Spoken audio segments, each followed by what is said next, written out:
नमस्कार दोस्तों, इस ये कौटिल्य क्लासेस का LP CBT 2 एग्जाम 2025 के लिए जो है इलेक्ट्रिशियन ट्रेड का इंपॉर्टेंट पॉइंट्स और फैक्ट्स है। जी हाँ दोस्तों, तो आइए बिना टाइम वेस्ट किए हम शुरू करते हैं, ठीक है। और यहाँ से पढ़ना शुरू करते हैं, ठीक है फ्रेंड्स। तो एकदम इंपॉर्टेंट पॉइंट है, देखिए यहाँ पे 14 पेज का है दोस्तों। हर एक आपका जो है टॉपिक क्लियर हो जाएगा इसमें, ठीक है ना, इलेक्ट्रिशियन का, ठीक है फ्रेंड्स। तो बस इस वीडियो को देख लीजिए दोस्तों, आपका एकदम सब काम हो जाएगा, ठीक है फ्रेंड्स। तो आइए एक एक पॉइंट में देखना आपको बताना शुरू करता हूँ, ठीक है फ्रेंड्स। देखिए, प्रेरकीय प्रतिघात XL बराबर होता है ओमेगा इंटू यल, बराबर होता है 2πf इंटू यल ओम, ठीक है ना। धारित्य प्रतिघात XC बराबर होता है 1/ओमेगा C बराबर 1/2πfc होता है, ठीक है फ्रेंड्स। देखिए शिखर मान क्या होता है, शिखर मान यानी कि पीक वैल्यू यानी कि अधिकतम मान बटा RMS मान होता है, ठीक है। फार्म फैक्टर बराबर RMS मान अपान औसत मान। दोस्तों AC का फार्म फैक्टर जो है 1.11 तथा DC का फार्म फैक्टर जो है 1 होता है, याद रखिएगा, ठीक है ना। शक्ति दोस्तों देखिए, शक्ति भी कई प्रकार का होता है। पहला है वास्तविक शक्ति। वास्तविक शक्ति दोस्तों P बराबर होता है √3 VL IL cos phi. VL IL क्या है दोस्तों, लाइन वोल्टेज और लाइन करंट है, ठीक है। या √3 VP IP cos phi. VP IP क्या है, फेज वोल्टेज फेज करंट है, ठीक है। मात्रक दोस्तों क्या होता है, वाट होता है। वास्तविक शक्ति का मात्रक वाट होता है। प्रतिघाती शक्ति का दोस्तों क्या होता है, √3 VL IL sin फाई और √3 VP IP sin फाई होता है, ठीक है। उसके बाद देखिए मात्रक क्या होता है, मात्रक होता है वोल्ट एम्पियर रिएक्टिव होता है। वोल्ट एम्पियर रिएक्टिव प्रतिघाती शक्ति का। आभासी शक्ति का दोस्तों देखिए फार्मूला होता है, यस से दर्शाते हैं, √3 VL IL होता है और √3 VP IP होता है, ठीक है। तो ये हो गया दोस्तों हमारा पावर, ठीक है। मात्रक क्या होता है, वोल्ट एम्पियर होता है। आभासी शक्ति का वोल्ट एम्पियर होता है। फ्रेंड्स यहाँ से जो है देखिए वास्तविक शक्ति का पावर जो मात्रक का वाट है, प्रतिघाती शक्ति का वोल्ट एम्पियर रिएक्टिव होता है, आभासी शक्ति का जो है वोल्ट एम्पियर होता है, ठीक है। उसके बाद देखिए पावर फैक्टर शक्ति गुणक क्या होता है, cos फाई बराबर होता है R/Z यानी कि एक्टिव पावर अपान अपरेंट पावर। दोस्तों शक्ति गुणक का मान 0 से 1 के मध्य होता है, ठीक है। शक्ति गुणक इकाई प्रतिरोध भार, ठीक है ना, यानी कि यूनिटी पर जो है, यानी कि अगर रजिस्टिव लोड है तो जो पावर फैक्टर होगा वो इकाई होगा, ठीक है। और यदि इंडक्टिव लोड है, प्रेरकत्व भार है, तो शून्य पश्चगामी होगा, लैगिंग होगा।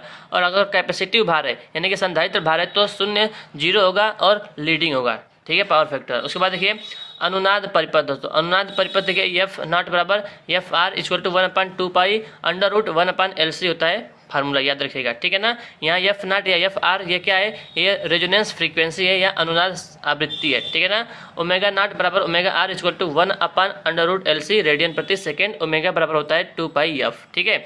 आइए आगे बढ़ते हैं। देखिए अनुनाद की स्थिति में दोस्तों XL बराबर XC होता है, या XL - XC बराबर 0 होता है, या Z बराबर R होता है, याद रखिएगा, ठीक है ना। और शक्ति गुणांक क्या होता है, इकाई होता है अनुनाद की स्थिति में, ठीक है। अनुनाद की स्थिति में दोस्तों प्रतिबाधा न्यूनतम व धारा अधिकतम होता है, याद रखिएगा, प्रतिबाधा न्यूनतम व धारा अधिकतम होता है। श्रेणी अनुनाद को वोल्टेज मैग्निफिकेशन के नाम से जाना जाता है, ठीक है। श्रेणी अनुनाद परिपथ में अनुनाद आवृत्ति से पहले परिपथ कैपेसिटिव परिपथ की भांति तथा अनुनाद आवृत्ति के बाद परिपथ जो है वो प्रेरकीय परिपथ की भांति कार्य करता है, याद रखिएगा, ठीक है ना। श्रेणी रेजोनेंस सर्किट में अनुनाद आवृत्ति से पहले यानी कि रेजोनेंस फ्रीक्वेंसी से पहले जो सर्किट होता है वो कैपेसिटिव सर्किट की भांति व्यवहार करता है, लेकिन रेजोनेंस फ्रीक्वेंसी के बाद जो सर्किट है वो प्रेरकीय परिपथ यानी कि इंडक्टिव सर्किट की भांति कार्य करता है, ठीक है। उसके बाद हम पढ़ेंगे विद्युत अपघट्य सेल एवं बैटरी के बारे में पढ़ेंगे दोस्तों। तो सेल क्या करता है, रासायनिक ऊर्जा को विद्युत ऊर्जा में परिवर्तित करता है, ठीक है, उसको हम सेल या बैटरी कहते हैं, ठीक है। बैटरी में प्रयुक्त इलेक्ट्रोलाइट की प्रकृति अम्लीय व अकार्बनिक होता है, ठीक है ना। इसका जो तापमान गुणांक होता है वो ऋणात्मक होता है, निगेटिव होता है। बैटरी की क्षमता दोस्तों एम्पियर हावर में मापी जाती है, एम्पियर घंटे में, ठीक है। बैटरी में प्रयुक्त इलेक्ट्रोलाइट का अपेक्षिक घनत्व हाइड्रोमीटर द्वारा मापा जाता है, हाइड्रोमीटर, ठीक है, अपेक्षिक घनत्व, ठीक है दोस्तों। देखिए यहाँ पे अगर बैटरी जो है पूर्ण चार्ज है, ठीक है, तो उसका अपेक्षित घनत्व का मान 1.25 से 1.28 होता है। और अर्ध पूर्ण चार्ज है, आधा चार्ज है, तो 1.20 से 1.23 होता है। और अगर डिस्चार्ज है तो 1.18 से कम होता है, ठीक है। बैटरी के श्रेणी क्रम में संयोजन द्वारा दोस्तों वोल्टता का मान बढ़ाया जाता है, याद रखिएगा। श्रेणी क्रम यानी हम बैटरी को अगर सीरीज में जोड़ते हैं, ठीक है, तो उससे हम वोल्टेज का मान बढ़ाते हैं, और समांतर क्रम में जोड़ते हैं तो धारा का मान बढ़ाया जाता है, ठीक है। ट्रिकल चार्जिंग क्या होता है दोस्तों, यह एक बैटरी को तरोताजा करने की विधि होती है। इसमें बैटरी को अल्प धारा अधिक समय के लिए जो है दी जाती है, कम धारा अधिक समय के लिए, उसको कहते हैं ट्रिकल चार्जिंग। बकलिंग दोष क्या है, यह दोष मुख्यतः लेड एसिड सेल का है तथा यह दोष बैटरी को अधिक विद्युत धारा की दर से आवेशित व निरावेशित करने के कारण उत्पन्न होता है। यानी कि अगर ज़्यादा हम करंट दे देंगे तो बकलिंग दोष उत्पन्न होता है। बकलिंग दोष के कारण उसमें बैटरी की जो प्लेटें होती हैं वो मुड़ जाती हैं, ठीक है। चलिए एक पेज हम लोग खत्म हुआ, आगे देखते हैं फ्रेंड्स, ठीक है। इसमें देखिए लेड एसिड बैटरी को अधिक समय तक उपयोग में नहीं लेने के कारण इसमें सल्फेशन दोष उत्पन्न होता है। याद रखिएगा सल्फेशन। लेड एसिड बैटरी में अशुद्धियों के कारण सेंटिमेंटेशन दोष उत्पन्न होता है। ECE का पूरा नाम विद्युत रासायनिक तुल्यांक है। इसका मात्रक ग्राम प्रति कूलाम होता है। विद्युत लेपन यानी कि इलेक्ट्रोप्लेटिंग में डीसी विद्युत सप्लाई की आवश्यकता होती है। बैटरियों में ध्रुवाच्छादन यानी पोलराइजेशन दोष के निवारण के लिए मैग्नीज डाइऑक्साइड का प्रयोग किया जाता है। ठीक है फ्रेंड्स, उसके बाद देखते हैं आगे। सेल या बैटरी फैराडे के विद्युत अपघटन के नियम पर कार्य करते हैं। याद रखिएगा फ्रेंड्स, फैराडे का विद्युत अपघटन का प्रथम नियम मुक्त हुए पदार्थ की मात्रा इलेक्ट्रोलाइट में से प्रवाहित धारा व समय के गुणनफल के समानुपाती होती है, अर्थात m proportional to I into t, यानी कि m बराबर ZIT। ठीक है फ्रेंड्स, प्राथमिक सेलों में सामान्यतः जो है अनुत्क्रमणीय अभिक्रिया होती है, जबकि द्वितीयक सेल में उत्क्रमणीय अभिक्रिया होती है। यानी दोस्तों जो प्राथमिक सेल होते हैं उनको हम चार्ज नहीं कर सकते हैं। ठीक है ना, चार्ज नहीं, जैसे जो हम लोग जो रिमोट में यूज करते हैं, ठीक है, जो घड़ी में हम लोग सेल यूज करते हैं वो प्राथमिक सेल होता है, उसको हम चार्ज नहीं करते हैं, डिस्चार्ज होने के बाद उसको फेंक देते हैं। ठीक है ना, देखिए सेल कितने प्रकार देखिए, पहला वोल्टाइक सेल, सब प्राथमिक सेल में आते हैं। Voltaic cell, Daniell cell, Leclanche cell, शुष्क सेल और मरकरी सेल, ये सिल्वर ऑक्साइड सेल, ये सब जो दोस्तों ये किस में आते हैं, ये प्राथमिक सेल में आते हैं। ठीक है ना, प्राथमिक सेल में आते हैं दोस्तों। ठीक है, तो यहाँ से बस इसका नाम याद रखेगा, voltaic cell, Daniell cell, Leclanche cell, शुष्क सेल, मरकरी सेल और सिल्वर ऑक्साइड सेल। तो शुष्क सेल वाला दोस्तों याद कर लीजिएगा, शुष्क सेल वाला इंपॉर्टेंट है। इसमें इलेक्ट्रोलाइट क्या होता है, NH4Cl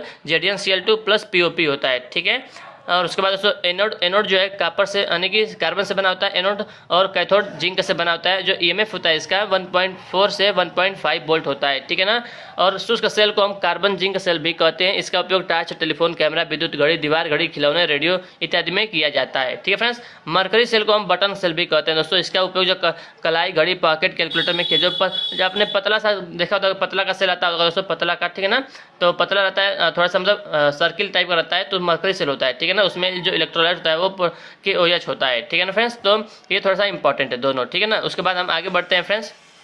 दोस्तों याद रखिएगा सिल्वर ऑक्साइड सेल का जो जीवन काल होता है वो सर्वाधिक होता है। इसका EMF जो है 2.5 वोल्ट से 3.6 वोल्ट तक होता है। इसका उपयोग मोबाइल व लैपटॉप बैटरी में किया जाता है, सिल्वर ऑक्साइड सेल का। ठीक है, अब देखिए द्वितीयक सेल कौन कौन से हैं दोस्तों। द्वितीयक सेल जिसको हम चार्ज करके यूज करते हैं, दोबारा यूज करते हैं, तो लेड एसिड सेल है, इलेक्ट्रोलाइट H2SO4 होता है। ठीक है, एनोड और कैथोड, देखिए एनोड जो है चार्जिंग के समय PbO2 होता है, डिस्चार्जिंग के समय PbSO4 होता है। ठीक है, कैथोड स्पंजी Pb होता है और PbSO4 होता है डिस्चार्जिंग में। ठीक है, जो लेड एसिड सेल का EMF होता है 2.2 वोल्ट होता है। ठीक है, उसके बाद निकिल आयरन सेल है, निकिल कैडमियम सेल है, सिल्वर जिंक सेल है। ठीक है दोस्तों, बस आपको लेड एसिड बैटरी वाला ध्यान रखना है, इंपॉर्टेंट है। ठीक है, उसके बाद आगे बढ़ते हैं फ्रेंड्स। तो यहाँ पर हमारा ये कंप्लीट हो गया। आइए अब इसको देखते हैं। देखिए चुंबकत्व के बारे में देखेंगे, चुंबकत्व के बारे में। ठीक है, चुंबक में चुंबकीय बल रेखाएं सदैव बंद वक्र का निर्माण करती हैं, याद रखिएगा, तथा इसकी दिशा N पोल से S पोल की तरफ होता है। ठीक है ना, नॉर्थ पोल से साउथ पोल की तरफ। लेकिन दोस्तों चुंबक के अंदर जो है साउथ पोल से N पोल की साउथ से नॉर्थ होता है, लेकिन चुंबक के बाहर नॉर्थ से साउथ होता है, याद रखिएगा। ठीक, चुंबक में चुंबकीय सामर्थ्य का मान अधिकतम पोलों पर तथा न्यूनतम मध्य में होता है। ठीक है ना, एक चुंबक को स्वतंत्रतापूर्वक लटकाने पर वह उत्तर दक्षिण दिशा में ठहरता है, याद रखिएगा, ये तो सबको पता होगा। चुंबकीय पदार्थों का वर्गीकरण देखते हैं दोस्तों। लौह चुंबकीय पदार्थ पहला है, इसकी पारगम्यता का मान जो है इकाई से बहुत अधिक होता है। ठीक है, अनुचुंबकीय पदार्थ में पारगम्यता का मान इकाई से थोड़ा अधिक होता है और प्रतिचुंबकीय पदार्थ पारगम्यता का मान जो है इकाई से कम होता है। ठीक है, लौह चुंबकीय पदार्थ में ससेप्टिबिलिटी का मान इकाई से अधिक होता है और अनुचुंबकीय पदार्थ में ससेप्टिबिलिटी का मान इकाई से कम होता है और प्रतिचुंबकीय पदार्थ में ससेप्टिबिलिटी का मान ऋणात्मक होता है। ठीक है, लौह चुंबकीय पदार्थ दोस्तों जो है तीव्र ताप के ऊपर अनुचुंबकीय पदार्थों की तरह व्यवहार करता है और अनुचुंबकीय पदार्थ में चुंबकीय गुण परम ताप के व्युत्क्रमानुपाती होते हैं और प्रतिचुंबकीय पदार्थ में इन पदार्थों की चुंबकीय पद्धति ताप पर निर्भर नहीं करती है। ठीक है, उसके बाद दोस्तों देखिए जो पहला है लौह चुंबकीय पदार्थ कौन कौन सा है, लोहा है, कोबाल्ट है, निकिल है, स्टील है। ठीक है, और अनुचुंबकीय जो पदार्थ दोस्तों है वो कौन कौन से हैं, एल्युमिनियम, मैग्नीज, ऑक्सीजन, प्लेटिनम, ये सब अनुचुंबकीय है। उसके बाद जो है दोस्तों जो प्रतिचुंबकीय है, सोना, चांदी, बिस्मिथ, जल, सिल्वर, ये सब क्या है, ये हमारा जो है ठीक है तो प्रतिचुंबकीय पदार्थ है। ठीक है, उसके बाद दोस्तों आगे बढ़ते हैं। ये चुंबकीय शब्दावली है और ये ऊपर ये BH वक्र है, इसको देख लेते हैं, BH वक्र को देख लेते हैं फ्रेंड्स। देखिए यह जो है वक्र है चुंबकीय फ्लक्स घनत्व तथा चुंबकीय क्षेत्र तीव्रता के मध्य बनता है। इसका क्षेत्रफल दोस्तों जो है वो शैथिल्य हानि यानी कि हिस्टेसिस हानि को प्रदर्शित करता है। यहाँ पर आप देख सकते हैं फ्रेंड्स। ठीक है, तो आप ऊपर देखिए सैचुरेशन पॉइंट है। ठीक है, जो यहाँ से जो O से C है, ओ से सी वो अवशिष्ट चुंबकत्व बताता है, ठीक है। और जो ओडी है दोस्तों, ओडी है वो निग्रायता यानी कि रिटेंटिविटी फोर्स को बताता है, ठीक है। जहाँ पर जो ई पॉइंट है वो सिचुएशन पॉइंट है, ठीक है ना। तो याद रखिएगा ओसी जो है वो अवशिष्ट चुंबकत्व है और ओडी जो है वो निग्रायता है, ठीक है। उसके बाद देखते हैं फ्रेंड्स यहाँ पे, ये भी इंपॉर्टेंट है, ठीक है। देखिए चुंबकीय शब्दावली है एमएमएफ चुंबकीय वाहक बल। तो सूत्र क्या होता है, एमएमएफ बराबर होता है एनआई, मात्रक होता है एम्पियर टर्न, ठीक है। विद्युत शब्दावली है विद्युतीय वाहक बल। तथ्य दोस्तों सीजीएस मात्रक गिलबर्ट होता है, ठीक है ना। ईएमएफ का सीजीएस मात्रक क्या होता है इसका सीजीएस मात्रक गिलबर्ट होता है, ठीक है। इसका एम्पियर टर्न का, एमएमएफ का।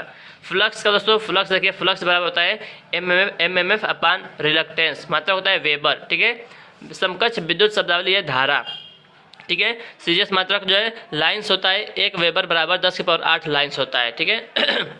उसके बाद रिलक्टेंस होता है, रिलक्टेंस प्रतिष्ठंभ एस बराबर एमएमएफ अपान फ्लक्स होता है। एम्पियर टर्न प्रति वेबर इसका मात्रक होता है प्रतिष्ठंभ का, ठीक है ना।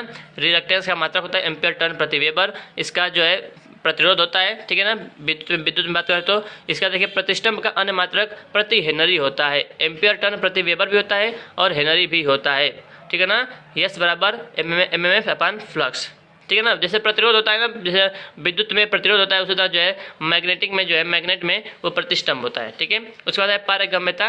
पारगम्यता दोस्तों 1 अपान प्रतिष्ठंभ होता है, वेबर प्रति एम्पियर टन चालकत्व के समान होता है। और पारगम्यता प्रतिष्ठंभ की जो है व्युत्क्रमानुपाती होती है तथा इसका मात्रक हेनरी होता है, ठीक है।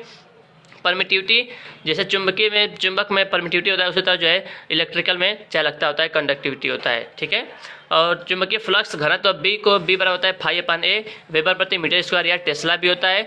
विद्युतीय फ्लक्स घनत्व इलेक्ट्रिकल में होता है और सीजीएस मात्रक गॉस होता है, 1 टेस्ला बराबर 10 के पावर 4 गॉस होता है। चुंबकीय क्षेत्र तीव्रता एच बराबर होता है एमएमएफ अपान यल होता है, एम्पियर प्रति मीटर होता है। विद्युतीय क्षेत्र तीव्रता, ठीक है, इलेक्ट्रिकल में होता है।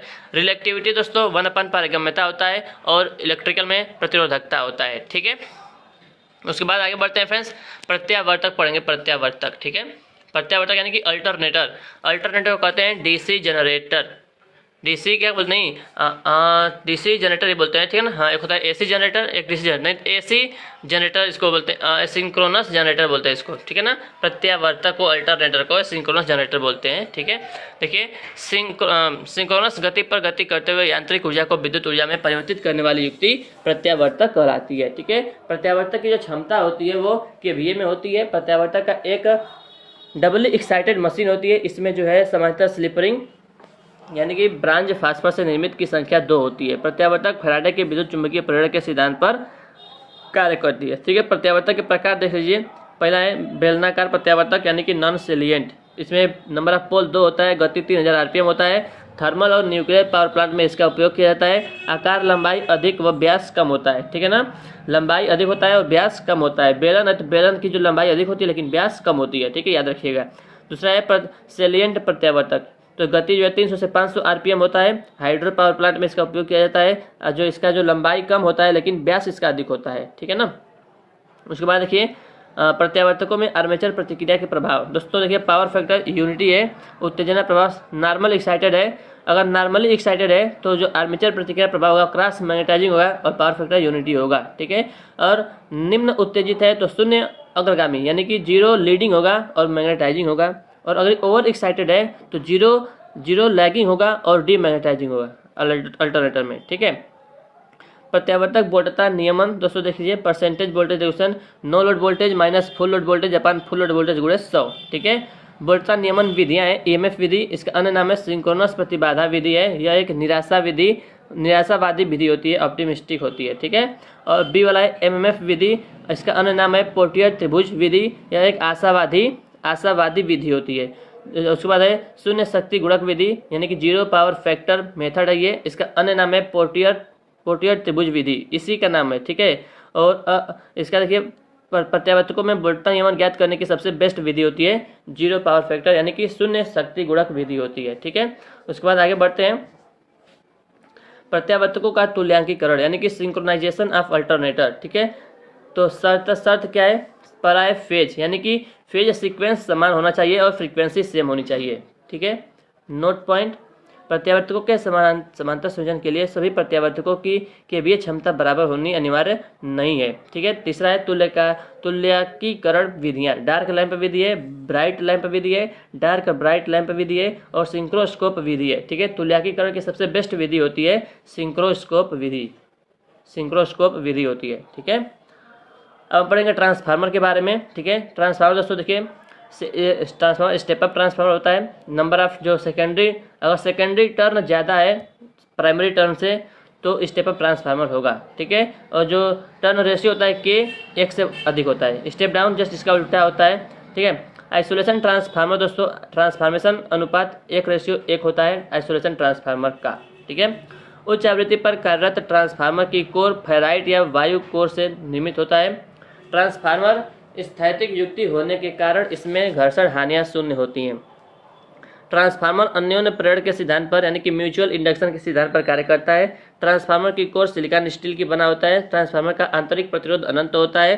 ट्रांसफार्मर वोल्टता व धारा में परिवर्तन करता है तथा इसमें जो है आवृत्ति, शक्ति व वोल्टता प्रति टर्न नियम यानी कि नियत रहता है, कांस्टेंट रहता है, नहीं बदलता है। ठीक है। ट्रांसफार्मर में उत्पन्न ध्वनि को हम हमिंग कहते हैं, हम भी कहते हैं हम। ठीक है। तथा यह मैग्नेटोस्ट्रिक्शन, ठीक है ना, मैग्नेटोस्ट्रिक्शन प्रभाव के कारण उत्पन्न होता है।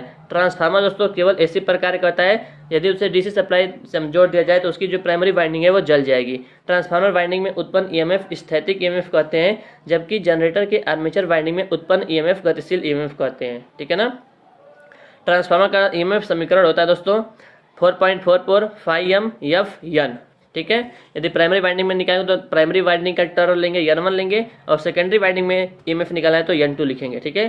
ट्रांसफार्मर में मुख्य फ्लक्स जो है यानी कि लिंकेज फ्लक्स का मान सप्लाई व फ्रीक्वेंसी पर डिपेंड करता है, जबकि लीकेज फ्लक्स का जो है भार धारा पर निर्भर करता है। ठीक है। आइए आगे बढ़ते हैं। आदर्श ट्रांसफार्मर देखते हैं। दक्षता जो है आदर्श ट्रांसफार्मर की 100% होती है। वोल्टेज रेगुलेशन शून्य होता है। कोर की पारगम्यता अनंत और प्रतिष्ठम्भ शून्य होता है। पारगम्यता जो है वो अनंत होता है और प्रतिष्ठम्भ जो है वो शून्य होता है। ठीक है ना।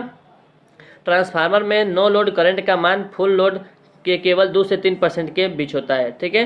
ट्रांसफार्मर परीक्षण देखिए, लघु परिपथ परीक्षण है। कापर हानियां ज्ञात करने के लिए करते हैं शॉर्ट सर्किट टेस्ट पहला। उसके बाद ओपन सर्किट टेस्ट है, आयरन हानि को ज्ञात करने के लिए करते हैं। ठीक है। उसके बाद संपन्न परीक्षण, इसी को कहते हैं बैक टू बैक टेस्ट, तापमान वृद्धि व दक्षता ज्ञात करने के लिए करते हैं। ठीक है। उसके बाद देखते हैं ट्रांसफार्मर की हानियां। 2 प्रकार की हानियां होती हैं दोस्तों, स्थिर हानियां, इसको हम स्ट्रे हानि भी कहते हैं, यह भार पर निर्भर नहीं करता है। और दूसरा होता है परिवर्तित हानियां, इसको कापर हानि बोलते हैं। ये जो है यानी कि नो लोड पर इसका मान शून्य होता है। और ये जो हानि है कापर हानि, ये हानियां युक्ति के वाइंडिंग में प्रतिरोध के कारण उत्पन्न होता है। ठीक है। और दोस्तों जो स्थिर हानि है वो 2 प्रकार का होता है, घर्षण हानि और कोर हानियां होती है। तो घर्षण हानि में इस ट्रांसफार्मर में जो इसका मान शून्य होता है, ट्रांसफार्मर में फ्रिक्शन लॉस नहीं होता दोस्तों। कोर या आयरन हानि होता है तो 2 प्रकार का होता है, एडी करंट हानि और हिस्टेसिस हानि। ठीक है। तो एडी करंट को जो है इसको कम करने के लिए हम लेमिनेटेड कोर का इस्तेमाल करते हैं और हिस्टेसिस हानि को कम करने के लिए जो है हम निम्न हिस्टेसिस गुणक पदार्थ का प्रयोग करते हैं। ठीक है ना।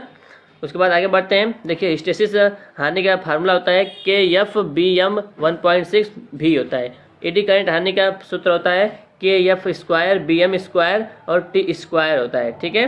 टी क्या है, थिकनेस है, थिकनेस है लेमिनेशन का थिकनेस है। ठीक है।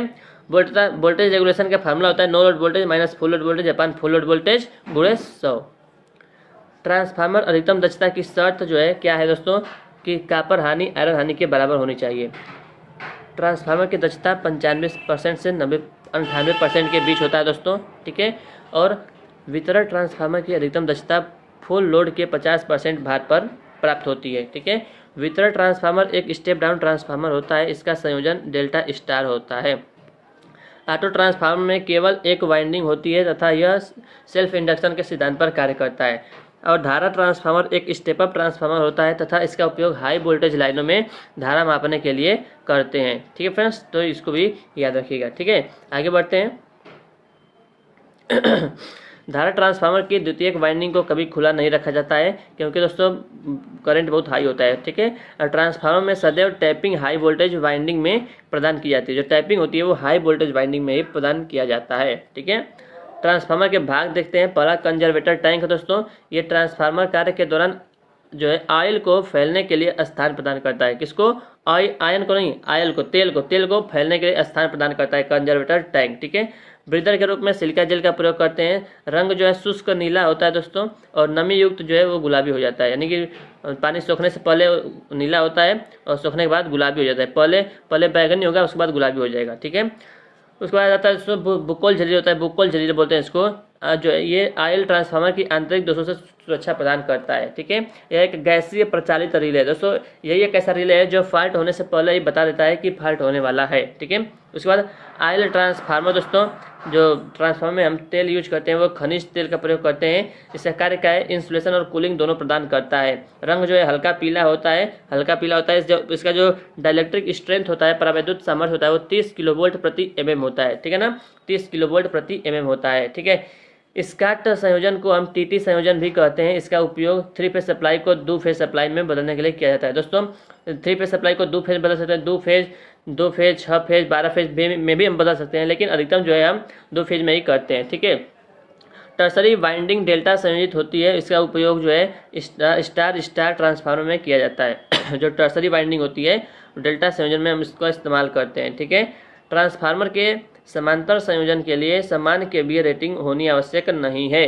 ठीक है ना, याद रखिएगा, फेज सीक्वेंस समान होना चाहिए दोस्तों। ठीक है। सिंगल फेज मोटर के बारे में हम देखेंगे। सिंगल फेज मोटर के बारे में, single phase motor self start motor नहीं होता है, क्योंकि इसका स्टार्टिंग बलाघूर जो है निम्न या शून्य होता है। सिंगल फेज मोटर सामान्यतः 0.6 लैगिंग पावर फैक्टर पर कार्य करता है। सिंगल फेज मोटरों में स्टार्टिंग तथा रनिंग वाइंडिंग को एक दूसरे से 90 डिग्री के कोण पर स्थापित किया जाता है। रनिंग वाइंडिंग उच्च प्रेरकत्व और निम्न प्रतिरोध वाला होता है। रनिंग जो मुख्य वाइंडिंग होता है वो उच्च प्रेरकत्व और निम्न प्रतिरोध वाला होता है, और जो स्टार्टिंग या ऑक्सिलरी वाइंडिंग होता है उसका उच्च प्रतिरोध और निम्न प्रेरकत्व होता है। ठीक है, यानी कि दोनों एक दूसरे के विपरीत होते हैं। मुख्य वाइंडिंग है उच्च प्रेरकत्व और निम्न प्रतिरोध, लेकिन ऑक्सिलरी वाइंडिंग उच्च प्रतिरोध और निम्न प्रेरकत्व। ठीक है। तो एक याद मेन वाला याद रखिए, मेन वाला उच्च प्रेरकत्व और निम्न प्रतिरोध, रेजिस्टेंस कम, प्रेरकत्व अधिक। ठीक है। स्टार्टिंग वाइंडिंग के श्रेणी क्रम में दोस्तों अपकेंद्रीय स्विच का प्रयोग याद रखिएगा। स्टार्टिंग यानी कि ऑक्सिलरी वाइंडिंग के सीरीज में अपकेंद्रीय सेंट्रीफ्यूगल स्विच का प्रयोग करते हैं। ठीक है। और अपकेंद्रीय स्विच मोटर की गति सिंक्रोनस गति के 75% होने पर स्टार्टिंग वाइंडिंग को सप्लाई से काट देती है। कैपेसिटर स्टार्ट मोटर में स्टार्टिंग कैपेसिटर सामान्यतः इलेक्ट्रोलाइट 50 माइक्रोफैरेड से 120 माइक्रोफैरेड का बना होता है। कैपेसिटर स्टार्ट मोटर का स्टार्टिंग बलागुण उच्च होता है। कैपेसिटर रन मोटर में पेपर कैपेसिटर 2 माइक्रोफैरेड से 2.5 माइक्रोफैरेड का उपयोग किया जाता है। ठीक है ना, याद रखिएगा। आगे बढ़ते हैं। शेडेड पोल मोटर स्टार्टिंग बलागुण व पावर फैक्टर जो है शक्ति गुणक सबसे कम होता है। दक्षता 5 से 35% होता है। घूर्णन दिशा अनशेडेड पोल से शेडेड पोल की तरफ होती है। इसकी घूर्णन दिशा परिवर्तित नहीं की जा सकती है। यूनिवर्सल मोटर के अभिलक्षण डीसी सीरीज मोटर के समान होते हैं। यूनिवर्सल मोटर एसी और डीसी दोनों पर कार्य कर सकती है। हिस्टेसिस मोटर व रिलक्टेंस मोटर की गति नियत होती है, अर्थात भार पर निर्भर नहीं करती। हिस्टेसिस मोटर और reluctance motor.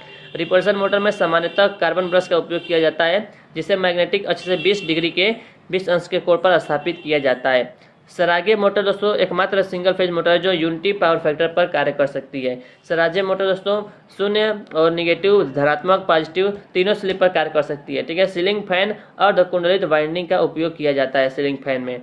Single phase motor length नियम पर कार्य करता है। सिंगल फेज मोटर में मोटर स्टार्टिंग के समय संधारित्र लघु परिपथ शॉर्ट सर्किट है, जो मोटर स्टार्ट नहीं होगी। छत पंखे की सामान्यतः गति 350 से 400 RPM होती है। जो हम लोग फैन यूज करते हैं ना, तो जो है 350 से 400 RPM होता है उसका, यानी कि 1 मिनट में 350 से 400 बार वो घूमता है। ठीक है ना।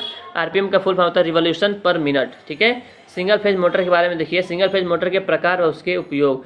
पहला है स्प्लिट फेज मोटर, इसको हम प्रतिरोध फेज मोटर भी कहते हैं। इसका उपयोग हम वॉशिंग मशीन में करते हैं। ठीक है। उसके बाद है अस्थायी कैपेसिटर मोटर, यानी कि परमानेंट कैपेसिटर मोटर। इसका उपयोग सीलिंग फैन, टेबल फैन में आदि में करते हैं। Capacitor start, capacitor run motor आटा चक्की, एयर कंडीशनर, रेफ्रिजरेटर में करते हैं। यूनिवर्सल मोटर इसी को बोलते हैं एसी सीरीज मोटर या सार्वत्रिक मोटर। इसका उपयोग food mixture, grinder, drill machine, vacuum cleaner, सिलाई मशीन, सिनेमा प्रोजेक्टर, ट्रिमर में आदि में किया जाता है। शेडेड पोल मोटर का उपयोग खिलौना में, विद्युत घड़ी में, हेयर ड्रायर में, छोटे टेबल फैन में करते हैं। शेडेड पोल मोटर का उपयोग हिस्टेसिस मोटर का उपयोग टेप रिकॉर्डिंग उपकरणों में, फोनोग्राफ घरों में प्रयुक्त विद्युत घड़ी में करते हैं। प्रतिष्ठम्भ मोटर का प्रयोग दोस्तों इसको रिलक्टेंस मोटर कहते हैं। सिग्नलिंग एंड टाइमिंग डिवाइसेस में करते हैं प्रतिष्ठम्भ मोटर का प्रयोग। ठीक है। दोस्तों आपके लिए बहुत मेहनत कर रहा हूँ, तो वीडियो को लाइक जरूर करेगा, चैनल को सब्सक्राइब करेगा। ठीक है फ्रेंड्स, देखिए 3 फेज इंडक्शन मोटर के बारे में देखते हैं। 3 phase induction motor self start होता है क्योंकि इसका स्टार्टिंग टार्क जो है उच्च होता है। 3 फेज मोटर का प्रारंभिक बलागुड़ सप्लाई वोल्टेज के वर्ग के समानुपाती होता है। 3 फेज दोस्तों मोटरें लैगिंग पावर फैक्टर 0.8 लैगिंग पर कार्य करता है। स्लिप का फार्मूला होता है दोस्तों सिंक्रोनस स्पीड माइनस रोटर की गति बटा सिंक्रोनस गति। ठीक है, और दोस्तों प्रेयर मोटर में सामान्यतः जो है परसेंटेज स्लिप का मान 2% से 5% तक होता है। मोटर जो है स्टार्टिंग के समय स्लिप का मान इकाई होता है। प्रेरण मोटर में स्लिप का मान 0 होने पर मोटर कार्य करना बंद कर देगी, अर्थात मोटर रुक जाएगी। मोटरिंग मोड में स्लिप का मान जो है वो 0 से 1 के बीच में होता है, और प्लगिंग मोड में स्लिप का मान 1 से 2 के बीच में होता है, और उत्पादन या जनरेटिंग मोड में स्लिप का मान जो है वो यानी कि निगेटिव होता है। ठीक है ना, मोटरिंग मोड में 0 से 1 के बीच में, प्लगिंग मोड में 1 से 2 के बीच में, जनरेटिंग मोड में निगेटिव होता है। रोटर में उत्पन्न प्रेरित विद्युत वाहक बल की आवृत्ति दोस्तों कितना होता है? Fr बराबर स्लिप गुणे सप्लाई फ्रीक्वेंसी होता है। 3 फेज सप्लाई में से किन्हीं 2 फेज को परस्पर बदलकर प्रेरण मोटर की दिशा परिवर्तित की जा सकती है। 3 फेज इंडक्शन मोटर का कार्य सिद्धांत ट्रांसफार्मर के समान ही होता है। और डबल केज वाउंड रोटर की संरचना कैसी होती है देख सकते हैं यहाँ पे। सबसे ऊपर बाह्य केज होता है जो कि उच्च प्रतिरोध और निम्न प्रेरकत्व का होता है, और नीचे है आंतरिक केज निम्न प्रतिरोध और उच्च प्रेरकत्व मटेरियल का बना होता है। जो बाह्य केज है ऊपर वाला उच्च प्रतिरोध, ऊपर है तो उच्च प्रतिरोध निम्न प्रेरकत्व। ठीक है, प्रेरण मोटर में स्टार्टिंग धारा मोटर के फुल लोड की लगभग 5 से 6 गुना होती है। पिंजरा प्रारूपी प्रेरण मोटर को स्टार्ट करने के लिए डायरेक्ट ऑनलाइन स्टार्टर जो है इस्तेमाल करते हैं। Star delta starter up to 200 HP तथा ऑटो ट्रांसफार्मर का स्टार्टर का उपयोग किया जाता है। स्लिप रिंग प्रेरण मोटर को कार्य जो स्टार्ट करने के लिए रोटर प्रतिरोध स्टार्टर का उपयोग किया जाता है। रोटर में अधिकतम बलागुड़ की स्थिति पर रोटर प्रतिरोध रोटर प्रतिघात के स्लिप गुना होता है। R2 बराबर SX2 होता है। अधिकतम बलागुड़ रोटर प्रतिरोध पर निर्भर नहीं करता है।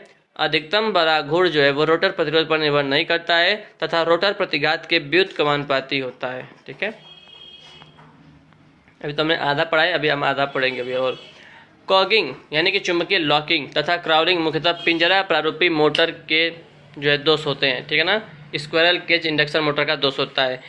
तो पिंजरा प्रारूपी प्रेरण मोटर में तिरछे रोटर स्क्यूड का उपयोग करके कॉगिंग दोष को कम किया जा सकता है। तो यानी कि अगर कॉगिंग दोष को कम करना है तो हम रोटर को क्या करेंगे? स्क्यू करेंगे, तिरछा करेंगे। क्रॉलिंग दोष हार्मोनिक्स के कारण उत्पन्न होता है, 7th हार्मोनिक के कारण होता है, तो याद रखिएगा, जिसके निवारण के लिए डिस्ट्रीब्यूटेड व शॉर्ट पिच्ड वाइंडिंग का उपयोग किया जाता है। प्रेरण मोटर में जॉगिंग ऑपरेशन को जो है इंचिंग ऑपरेशन भी कहा जाता है। ठीक है, अब पढ़ेंगे 3 फेज सिंक्रोनस मोटर के बारे में। ये मोटर सेल्फ स्टार्ट नहीं होता है। 3 phase synchronous motor self start नहीं होता है। इसका स्टार्टिंग टार्क 0 होता है। इसमें रोटर की गति सिंक्रोनस गति के बराबर होने के कारण जो है स्लिप का मान 0 होता है। सिंक्रोनस गति चुंबकीय क्षेत्र की गति को कहते हैं। NS बराबर होता है 120 F/P होता है। ठीक है, यह एक डबली एक्साइटेड मशीन होता है। स्टेटर पे AC सप्लाई देते हैं, रोटर को DC सप्लाई दिया जाता है। ठीक है, तुल्यांकी मोटर का मुख्य दोष हंटिंग होता है। यह भार के उतार चढ़ाव के कारण उत्पन्न होता है। यह एक नियत गति मोटर होती है, अर्थात इसकी गति भार पर निर्भर नहीं करती है।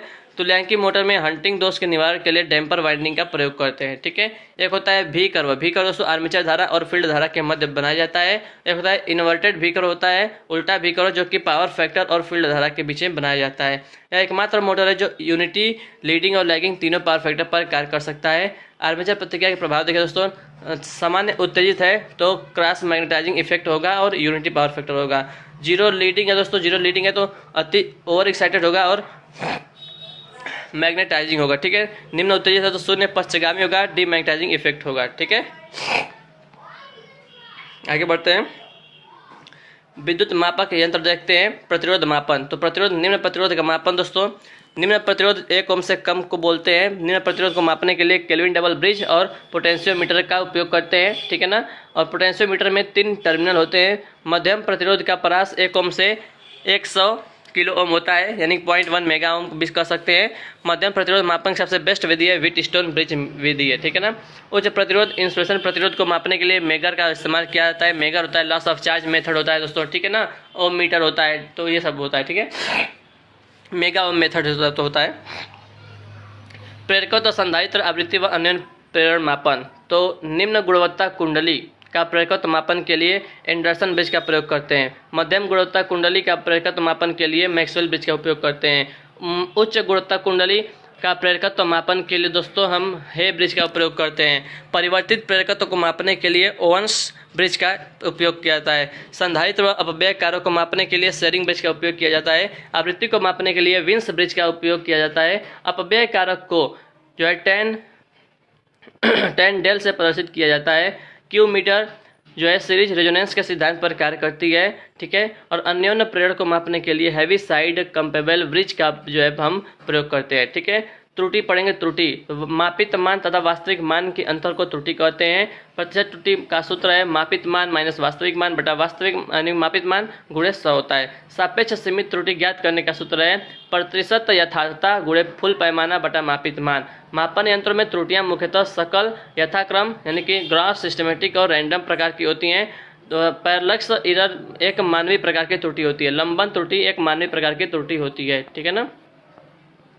मापन यंत्र शब्दावली सुग्राह्यता संवेदनशीलता का मात्रक ओम प्रति वोल्ट या प्रति एम्पियर होता है। याद रखिएगा, सुग्राह्यता या संवेदनशीलता सेंसिटिविटी का मात्रक ओम प्रति वोल्ट होता है। ओम प्रति वोल्ट होता है या प्रति एम्पियर भी होता है। मापन यंत्रों में बलागुण मुख्यतः विक्षेपण, नियंत्रण तथा अवमंदक प्रकार के होते हैं। पहला देखिए विक्षेपण बलागुण यानी कि डिफ्लेक्शन टार्क प्रारंभिक बलागुण होता है ये, ठीक है। इसका मान मापित राशि पर निर्भर करता है। जब विक्षेपण बलागुण है वो प्रारंभिक बलागुण होता है, ठीक है ना, स्टार्टिंग टार्क होता है, ठीक। उसके बाद है कंट्रोलिंग टार्क विक्षेपण बलागुण के विपरीत कार्य करने वाला बलागुण होता है। विक्षेपण बलागुण के विपरीत कार्य करने वाला होता है नियंत्रण बलागुण, ठीक है। उसके बाद है स्प्रिंग नियंत्रण बलागुण। इसका उपयोग ऊर्ध्वाधर तथा क्षैतिज दोनों प्रकार के रखे जाने वाले उपकरणों में किया जा सकता है। इसमें स्प्रिंग फास्फर ब्रांच का बना होता है। गुरुत्वीय नियंत्रण बलागुण में इसका उपयोग केवल ऊर्ध्वाधर रखा जाने वाला उपकरणों में किया जाता है। तीसरा है अवमंदक बलागुण। संकेतन में से कंपन को दूर करने के लिए डैम्पिंग टार्क का हम प्रयोग करते हैं। भंवर धारा अवमंदक प्रणाली सबसे बेस्ट अवमंदक प्रणाली होती है। इसका उपयोग केवल पीएमएमसी व प्रेरण ऊर्जा मीटर में किया जाता है। द्रव घर्षण अवमंदक प्रणाली इसका उपयोग केवल इलेक्ट्रोस्टैटिक वोल्टमीटर में किया जाता है। वायु घर्षण अवमंदक प्रणाली ये कई प्रकार का होता है। पहला मापन यंत्र प्रकार। मापन यंत्र मुख्यतः दो प्रकार के होते हैं, निरपेक्ष और यानी कि प्राइमरी और सेकेंडरी। सबसे अधिक एक्यूरेसी डिजिटल उपकरणों की होती है। द्वितीयक यंत्र मुख्यतः 3 प्रकार के होते हैं, ठीक है ना। विक्षेपण यंत्र, समाकलन यंत्र या रिकॉर्डिंग यंत्र, ये 3 प्रकार का होता है। विक्षेपण यंत्र में आता है एमीटर, वोल्टमीटर, वाटमीटर। और इंटीग्रेटिंग में समाकलन में आता है ऊर्जा मीटर, एम्पियर हावर मीटर। रिकॉर्डिंग में आता है ग्राफिक्स आता है, ईसीजी आता है, ये सब आता है, ठीक है। आगे बढ़ते हैं। स्पर्श रेखा गैल्वेनोमीटर जो है टेंजेंट गैल्वेनोमीटर एक निरपेक्ष प्रकार का मापन यंत्र होता है। पीएमएमसी के बारे में देखते हैं दोस्तों। इसका पूरा नाम है अस्थायी चुंबक चल कुंडली, परमानेंट मैग्नेट मूविंग कॉइल। अस्थायी चुंबक के रूप में एलनिको का उपयोग किया जाता है। इसका जो ग्राफ होता है वो लीनियर होता है। इसका एकमात्र यंत्र जिसका पैमाना रेखीय होता है, लीनियर होता है तथा केवल डीसी पर कार्य करता है। सबसे अधिक जो है सुग्राह्यता व सबसे कम शक्ति खपत करने वाला यंत्र होता है पीएमएमसी।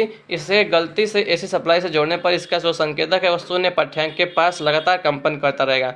इसमें भंवर धारा अवमंदक प्रणाली प्रयोग में लाया जाता है। एमीटर के बारे में देखते हैं। एमीटर परिपथ में धारा मापने वाला यंत्र है। इसे सदैव परिपथ में श्रेणी क्रम में जो जोड़ा जाता है। एमीटर का आंतरिक प्रतिरोध निम्न होता है। आदर्श एमीटर का आंतरिक प्रतिरोध 0 होता है, 0 होता है, ठीक है। एमीटर का प्रयास बढ़ाने के लिए एमीटर के समांतर में शंट जो है एक शंट प्रतिरोध जोड़ते हैं जिसका मान जो है कम होता है, ठीक है ना। निम्न प्रयास का प्रतिरोध होता है जो मुख्यतः मैग्नीन का बना होता है, ठीक है ना। फार्मूला है RSH बराबर Rm/m-1। m बराबर होता है I/Im। गैल्वेनोमीटर को अमीटर में बदलने के लिए गैल्वेनोमीटर के समांतर क्रम में निम्न मान का प्रतिरोध जोड़ा जाता है, ठीक है। वोल्टमीटर जो है परिपथ में वोल्टता का मापन करता है। परिपथ में सदैव समांतर क्रम में जोड़ा जाता है। वोल्टमीटर का आंतरिक प्रतिरोध उच्च होता है तथा आदर्श वोल्टमीटर का आंतरिक प्रतिरोध अनंत होता है। वोल्टमीटर का प्रयास बढ़ाने के लिए वोल्टमीटर के श्रेणी क्रम में उच्च मान का प्रतिरोध मल्टीप्लायर जिसको बोलते हैं उसको जोड़ा जाता है। यह मैग्नीन का बना होता है। RSC बराबर सीरीज रेजिस्टेंस बराबर Rm/m-1। m बराबर V/Vm होता है। गैल्वेनोमीटर को वोल्टमीटर में बदलने के लिए गैल्वेनोमीटर के श्रेणी क्रम में मल्टीप्लायर संयोजित किया जाता है, जोड़ा जाता है, ठीक है। आगे बढ़ते हैं। Note point. वोल्टेज स्रोत का आंतरिक प्रतिरोध निम्न या शून्य तथा धारा स्रोत का आंतरिक प्रतिरोध उच्च या अनंत होता है, ठीक है। ओम मीटर देखते हैं। परिपथ की सत्यता मापने वाला यंत्र है। कंटिन्यूटी मापने वाला ओम मीटर। शंट ओम मीटर दोस्तों, इसमें शून्य बाईं तरफ तथा अनंत दाईं तरफ होता है, याद रखिएगा। शंट ओम मीटर, ठीक है। तो शंट ओम मीटर में इसमें जो है जीरो जो है वो बाईं तरफ होता है और अनंत जो है दाईं तरफ होता है, ठीक है। सीरीज ओम मीटर में जो है इसमें जो है अनंत बाईं तरफ होता है और शून्य जो है वो दाईं तरफ होता है, ठीक है। उसके बाद हम देखते हैं प्रेरण ऊर्जा मीटर, केवल एसी पर कार्य करता है, भंवर धारा अवमंदक प्रणाली प्रयोग में ली जाती है इसमें, ठीक है। प्रेरण ऊर्जा मीटर का जो प्रेशर कुंडली होता है वो उच्च प्रेरकत्व वाली होती है और प्रेरण ऊर्जा मीटर का मीटर नियतांक का मात्रक घूर्णन प्रति किलोवाट आवर होता है, ठीक है। क्रीपिंग तथा फेज त्रुटि ऊर्जा मीटर के मुख्य दोष होते हैं। क्रीपिंग दोष निवारण के लिए एल्युमिनियम डिस्क पर विपरीत दिशा में दो छिद्र किए जाते हैं। फेज त्रुटि से निवारण के लिए कॉपर शेडिंग का रिंग का प्रयोग किया जाता है, ठीक है। मेगर क्या होता है, मेगर के बारे में देखते हैं। इंसुलेशन रेजिस्टेंस को मापने वाला यंत्र होता है, हाई रेजिस्टेंस को मापने वाला। मेगर बराबर DC shunt generator plus series ohm meter लगा होता है। मेगर में डीसी जनरेटर की गति 160 आरपीएम 140 से 160 के बीच में होता है। इसमें इंसुलेशन प्रतिरोध को फेज व अर्थ के मध्य संयोजित किया जाता है। इंसुलेशन प्रतिरोध में दोष होने पर मेगर शून्य पाठ्यांक देता है, ठीक है। और मेगर में जो है नियंत्रण बलागुड़ के लिए स्प्रिंग के स्थान पर कॉइल का प्रयोग किया जाता है, ठीक। आगे बढ़ते हैं। तापीय यंत्र देखते हैं, एसी और डीसी दोनों पर कार्य करता है, ठीक है। उच्च आवृत्ति पर निम्न परास की धारा को मापने वाला यंत्र होता है। तापीय यंत्र दो प्रकार का होता है, थर्मोकपल और हॉट वायर यंत्र होता है। थर्मोकपल का सिद्धांत है सीबेक प्रभाव, ठीक है, और हॉट वायर का जो है सिद्धांत है ऊष्मीय प्रभाव। सबसे बेस्ट थर्मोकपल प्लेटिनियम इरेडियम होता है, ठीक है। इलेक्ट्रॉनिक वोल्ट मीटर निम्न आवृत्ति पर उच्च परास की वोल्टता मापने वाला यंत्र होता है। एसी व डीसी दोनों पर कार्य करता है तथा इसका पैमाना नॉन लीनियर होता है। इसमें द्रव घर्षण अवमंदक प्रणाली एवं स्प्रिंग नियंत्रण बलागुड़ का प्रयोग किया जाता है, ठीक है। शक्ति गुणक मीटर कुंडलियों की संख्या 3 होता है, धारा कुंडली 1 होता है, वोल्टेज कुंडली 2 होता है, ठीक है। दोनों बोल्ट तथा कुंडली को एक दूसरे से 120 डिग्री के कोण पर स्थापित किया जाता है। इसमें बाह्य नियंत्रण बलागुड़ की आवश्यकता नहीं होती है, ठीक है। वाट मीटर यह सदैव औसत शक्ति मापता है, एवरेज पावर मापता है। इसकी बोल्ट तथा कुंडली उच्च प्रतिरोध जो है की प्रकृति की होती है। इसमें अधिकतम विक्षेपण जो है 300 डिग्री तक हो सकता है। मल्टीमीटर इसका अन्य नाम है बहुमापी एवियोमीटर। परिपथ में बोल्ट धारा प्रतिरोध को मापने वाला यंत्र है। यह एसी और डीसी दोनों पर कार्य कर सकता है। उसके बाद है ये टंग टेस्टर बोलते हैं इसको, अन्य नाम क्लैंप ऑन मीटर है। ये क्या करता है, धारा ट्रांसफार्मर प्लस एमीटर उसमें लगा होता है। सिद्धांत अन्योन्य प्रेरण सिद्धांत पर कार्य करता है। कार्य क्या है, वितरण लाइनों में धारा मापने का कार्य करता है, ठीक है ना, धारा मापने वाला यंत्र है, ठीक है। उसके बाद आगे बढ़ते हैं, धारा ट्रांसफार्मर के बारे में देखते हैं। इससे ट्रांसमिशन लाइनों में धारा मापने वाला यंत्र है। यह एक स्टेप अप ट्रांसफार्मर होता है। इसकी जो सेकेंडरी वाइंडिंग है उसको कभी भी खुला नहीं रखा जाता है, ठीक है ना। उसके बाद है LVDT, इसका पूरा नाम है रेखीय परिवर्तित विभेदक ट्रांसफार्मर, यानी कि लीनियर वेरिएबल डिफरेंशियल ट्रांसफार्मर। सिद्धांत अन्योन्य प्रेरण के सिद्धांत पर कार्य करता है। यह ट्रांसफार्मर कोर का रेखीय फलन होता है। मशीनों में रोटर की गति को मापने के लिए टेकोमीटर का हम प्रयोग करते हैं, टेकामीटर का हम प्रयोग करते हैं, ठीक है। उसके बाद देखिए जनरेशन, ट्रांसमिशन और डिस्ट्रीब्यूशन के बारे में पढ़ेंगे हम। तो उत्पादन सदैव एसी में होता है। उत्पादन की मानक आवृत्ति भारत में 50 हर्ट्ज ±3% तथा यूएसए में 60 हर्ट्ज होता है, ठीक है ना। मानक उत्पादन वोल्टेज 11 किलो वोल्ट व अधिकतम उत्पादन वोल्टेज 33 किलो वोल्ट होता है। जो पारेषण व वितरण मुख्यतः ओवरहेड चालकों के द्वारा होता है तथा इसके ऊपर किसी प्रकार का इंसुलेशन नहीं होता है। ओवरहेड चालक देते हैं, ओवरहेड चालक ACSR से निर्मित होता है। ACSR का फुल फॉर्म है एल्युमिनियम कंडक्टर स्टील रेनफोर्स्ड होता है। एल्युमिनियम चालकों की यांत्रिक सामर्थ्य बढ़ाने के लिए स्टील का प्रयोग किया जाता है। इसका आकार केल्विन नियमानुसार लिया जाता है। ट्रांसमिशन के बारे में पढ़ते हैं। तो ट्रांसमिशन लाइनों में हानियों को कम करने के लिए ट्रांसमिशन सदैव हाई वोल्टेज पर किया जाता है, क्योंकि हाई वोल्टेज और पावर लॉस जो है वोल्टेज के स्क्वायर के इन्वर्सली प्रोपोर्शनल होता है, यानी कि वोल्टेज बढ़ाएंगे तो पावर लॉस कम होता है। ट्रांसमिशन लाइनों को धारा वहन क्षमता करंट कैरिंग कैपेसिटी के अनुसार बनाया जाता है। ट्रांसमिशन दोस्तों, primary transmission voltage 765 kV, 400 kV, 220 kV, 132 kV होता है और secondary transmission voltage 66 kV, 33 kV होता है, ठीक है। उसके बाद भारत में अधिकतम जो ट्रांसमिशन वोल्टेज है 765 किलो वोल्ट है। ट्रांसमिशन वोल्टेज सदैव लाइन से लाइन RMS वोल्टेज होता है। लाइन वोल्टेज दो फेजों के मध्य के वोल्टेज को कहते हैं और फेज वोल्टेज लाइन और एक न्यूट्रल के बीच के मध्य वोल्टेज को फेज वोल्टेज कहते हैं, ठीक है। डिस्ट्रीब्यूशन जो है, डिस्ट्रीब्यूशन लाइनों को वोल्टेज ड्रॉप के अनुसार जो है निर्मित किया जाता है और उपभोक्ता सिरे पर या लो वोल्टेज लाइन ±6% होता है, मीडियम वोल्टेज में ±9% होता है, एक्स्ट्रा हाई वोल्टेज लाइन में 12.5% होता है। डिस्ट्रीब्यूशन लाइनों को डिस्ट्रीब्यूटर कहते हैं तथा एक वितरक फीडर व सर्विस लाइन को आपस में जोड़ता है, ठीक है ना। जो डिस्ट्रीब्यूटर होता है वो फीडर और सर्विस लाइन को आपस में जोड़ता है। तो देखिए वितरण के प्रकार, प्राथमिक वितरण यानी कि primary distribution 11 kV 3 phase 3 wire प्रणाली होती है, और द्वितीयक वितरण जो है 400 volt 230 volt phase voltage 3 phase 4 wire प्रणाली होती है। सर्विस लाइन वितरक तथा उपभोक्ता मीटर को आपस में संयोजित करता है। फीडर जो है GSS तथा वितरक को आपस में संयोजित करता है। जनरेटिंग स्टेशन और डिस्ट्रीब्यूटर को आपस में जोड़ता है, ठीक है ना। जो फीडर होता है वो जनरेटिंग स्टेशन को डिस्ट्रीब्यूटर से आपस में जोड़ता है, ठीक है। बस बार क्या होता है? बस बार दोस्तों एल्युमिनियम का बना होता है। बस बार पर जो है वास्तविक शक्ति, प्रतिघाती शक्ति, वोल्टेज तथा शक्ति कोण के मान होते हैं। बस बार 3 प्रकार की होती है दोस्तों, ठीक है। पहला है वोल्टेज नियंत्रित बस बार, ठीक है। वे बस बार जिस पर P तथा V तो ज्ञात होते हैं तथा Q और जो डेल है वो अज्ञात होता है, उसे हम PV बस बार कहते हैं, वोल्टेज नियंत्रण जो है बस बार कहते हैं। दूसरा है लोड बस बार होता है, इसमें P और Q ज्ञात होता है, V और डेल अज्ञात होता है, ठीक है ना। पहला जो वोल्टेज वाला था उसमें P और V ज्ञात रहता है, और इसमें लोड बस में PQ ज्ञात रहता है, और स्विंग बस बार में जो है V और डेल ज्ञात होता है, P और Q अज्ञात होता है, ठीक है। उसके बाद एनर्जी सोर्स देखते हैं। ऊर्जा स्रोत, परंपरागत ऊर्जा स्रोत में कौन कौन आता है? कोयला, यूरेनियम, पेट्रोलियम पदार्थ व प्राकृतिक गैसेस आते हैं परंपरागत ऊर्जा स्रोत में। गैर परंपरागत ऊर्जा स्रोत में सूर्य, हवा, प्राकृतिक ऊर्जा स्रोत, बायोगैस, ज्वारीय ऊर्जा, भूतापीय ऊर्जा आते हैं। गैर परंपरागत ऊर्जा स्रोत सामान्यतः पर्यावरण प्रदूषण से मुक्त होते हैं, ठीक है। आगे बढ़ते हैं। थर्मल पावर प्लांट देखते हैं इसके बारे में। इनमें ईंधन के रूप में बिटुमिनस कोयला का प्रयोग किया जाता है। मुख्य भाग boiler, economiser, super heater, air pre heater, ठीक है, ड्राफ्ट फैन होता है, ठीक है, फोर्स ड्राफ्ट फैन होता है, संघनित्र होता है, कंडेंसर होता है, प्रत्यावर्तक अल्टरनेटर टरबाइन होता है। टरबाइन 2 प्रकार का, आवेग और प्रतिक्रिया, ठीक है ना। इम्पल्स प्रकार का होता है और एक्सियल होता है, ठीक है। इनमें मुख्यतः बेलनाकार प्रत्यावर्तक का प्रयोग किया जाता है जिसकी गति 3000 RPM होती है। थर्मल पावर प्लांट का दक्षता 25 से 30% होता है, ऑलमोस्ट जो है 29% होता है। इसकी जो कार्यप्रणाली है वो रैंकाइन साइकिल पर आधारित होती है। फ्लू गैसेस में से राख के कणों को अवशोषित करने के लिए जो है ESP यानी कि इलेक्ट्रोस्टैटिक प्रिसिपिटेटर का प्रयोग किया जाता है। इसकी रनिंग कास्ट जो है सर्वाधिक होता है तथा यह पर्यावरण को सबसे अधिक प्रदूषित करता है। इकोनोमाइजर का कार्य क्या है दोस्तों? फीडर वाटर पंप द्वारा बॉयलर में आने वाले पानी को गर्म करता है, ठीक है ना। इकोनोमाइजर क्या करता है? बॉयलर में आने वाले पानी को गर्म करता है। एयर प्रीहीटर वायु प्रीतापक का कार्य क्या है? बॉयलर में आने वाली हवा को जो है उसके टेम्परेचर को बढ़ाता है, ठीक है ना। फैन का कार्य क्या है?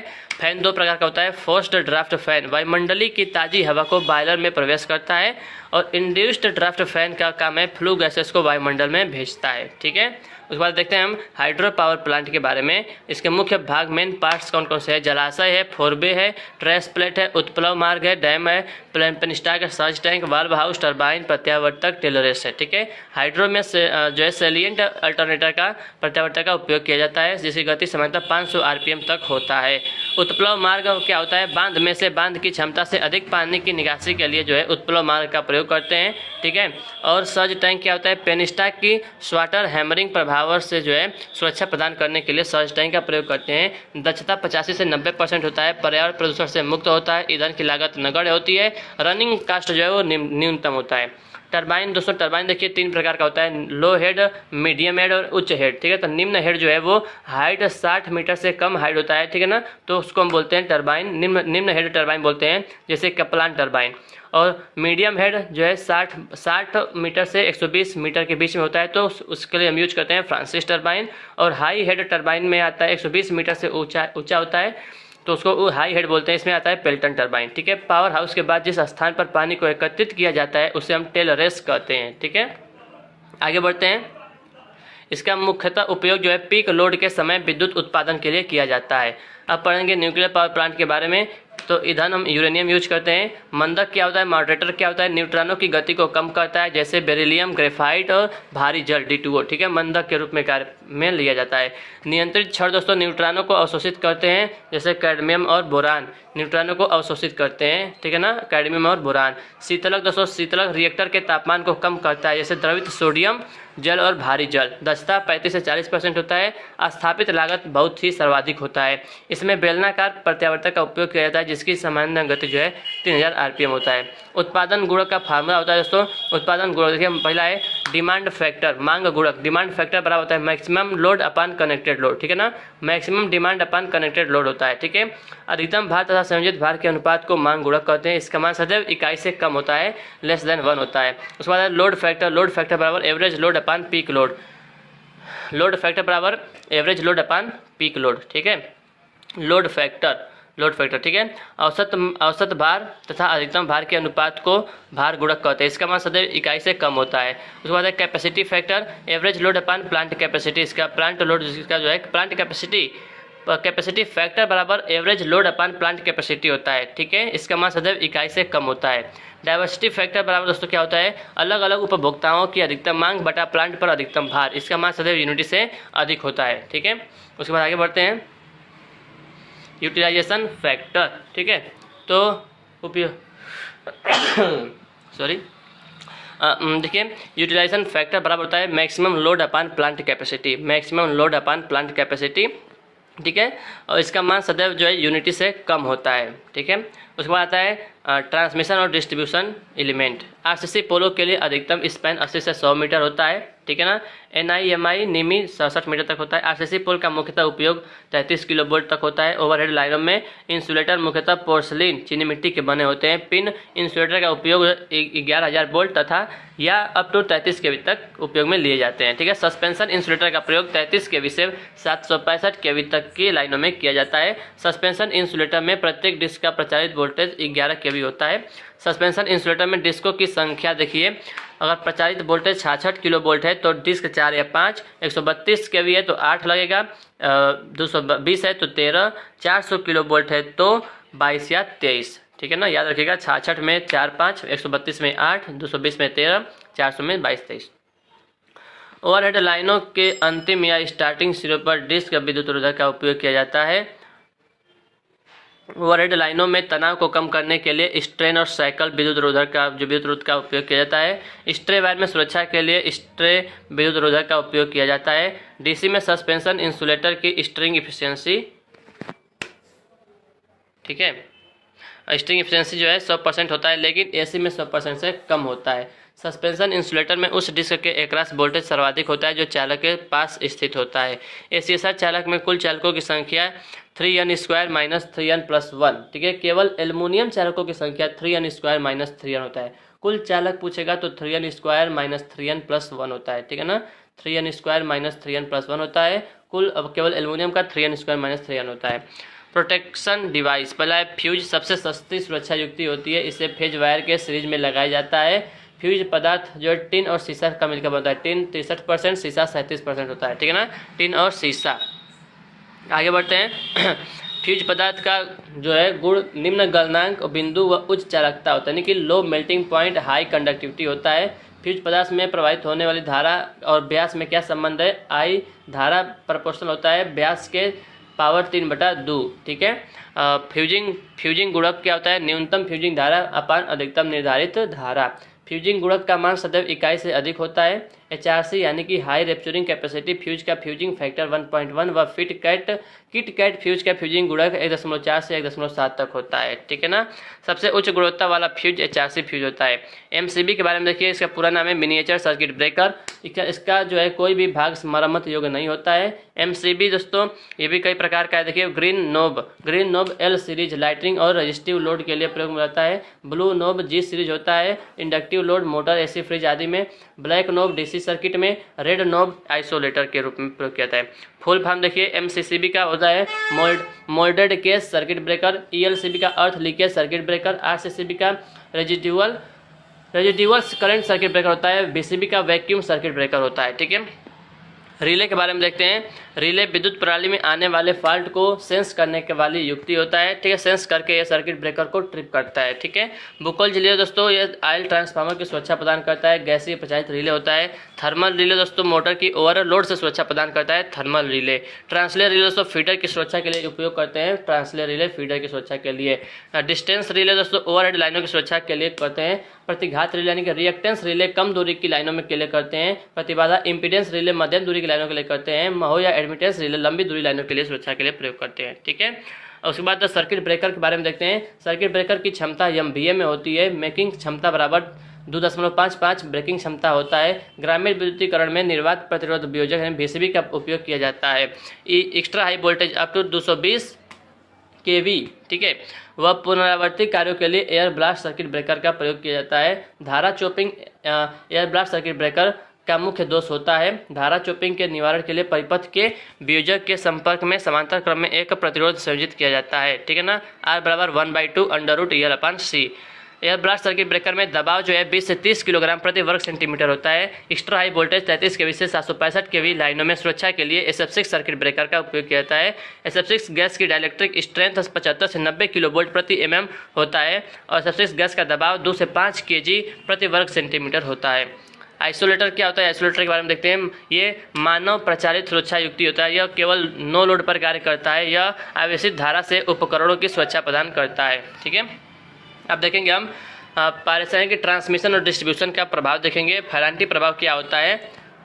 तो दोस्तों अगर जो है उपभोक्ता सिरे का वोल्टेज उत्पादन सिरे के वोल्टेज से अधिक होता है तो उसको हम फेरांटी प्रभाव कहते हैं, ठीक है ना। यह नो लोड पर उत्पन्न होता है और यह प्रभाव संधारित्र के कारण मध्यम तथा लंबी दूरी लाइनों में उत्पन्न होता है, ठीक है ना।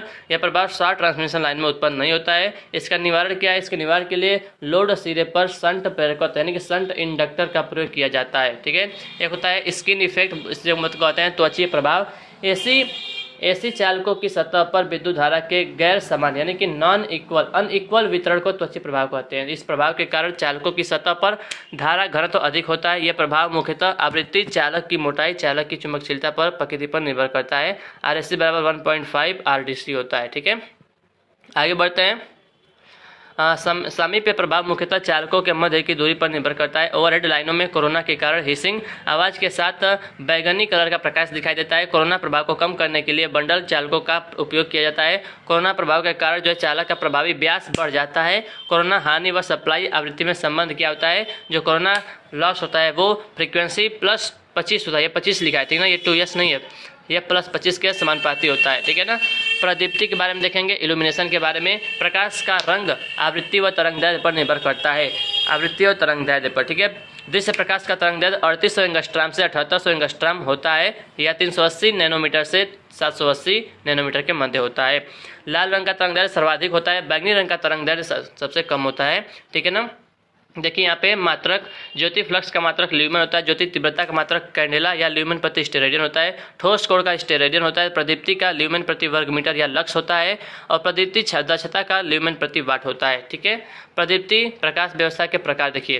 पहला है प्रत्यक्ष प्रकाश व्यवस्था, डायरेक्ट लाइटनिंग सिस्टम, ठीक है ना। डायरेक्ट लाइट व्यवस्था तो डायरेक्ट वाला 90% होता है दोस्तों, प्रकाश प्रतिशत स्तर पर 90% होता है। अर्ध सेमी डायरेक्ट का 60 से 90% होता है। अप्रत्यक्ष इनडायरेक्ट लाइटनिंग सिस्टम, इनडायरेक्ट का 10% होता है। अर्ध इनडायरेक्ट का जो है 10 से 40% होता है। सामान्य प्रकाश जनरल लाइटनिंग का जो है 10 से 40% होता है, ठीक है। एक होता है प्रतिलोम वर्ग नियम, प्रकाश स्रोत द्वारा प्रकाशित तल पर पहुंचने वाला प्रकाश तल से प्रकाश स्रोत की दूरी के वर्ग के व्युत्क्रमानुपाती होता है। E proportional to 1/d²। एक होता है लैम्बर्ट का कोज्या नियम होता है। E proportional to cos theta होता है। जो है E proportional to 1/d² into cos theta होता है, ठीक है ना। दूरी के वर्ग के व्युत्क्रमानुपाती होता है और cos थीटा के भी, ठीक है ना, cos थीटा के समानुपाती होता है, याद रखिएगा। देखिए अब लास्ट पेज हम लोग पढ़ रहे हैं दोस्तों। Mercury vapour lamp, fluorescent tube तथा हैलोजन लैंप जो है हॉट कैथोड के उदाहरण है, जबकि सोडियम वेपर लैंप व नियॉन लैंप कोल्ड कैथोड के उदाहरण होते हैं, ठीक है ना। उद्दीप्त लैंप, इसका CRI यानी कि कलर रेंडरिंग इंडेक्स सबसे अच्छा होता है। इसका शक्ति गुणांक जो है इकाई होता है। इसमें स्ट्रोबोस्कोपिक प्रभाव नहीं होता है। वोल्टेज के उतार चढ़ाव से सर्वाधिक प्रभावित होता है उद्दीप्त लैंप यानी कि फ्लोरेसेंट लैंप, ठीक है। लैंपों का वर्गीकरण देखिए दोस्तों, कौन कौन सा लैंप है। पहला है कार्बन फिलामेंट लैंप, जो इसका जो घंटा में जो एज है वो 600 से 800 घंटा ये चलता है। दक्षता जो है 2.4 से 4 है। कार्यकारी टेम्परेचर है 2000 डिग्री सेल्सियस, ठीक है। उसके बाद है निर्वात धात्विक फिलामेंट लैंप, जो है इसका जो सामान्य प्रकाश में 2300 डिग्री सेल्सियस का टेम्परेचर होता है।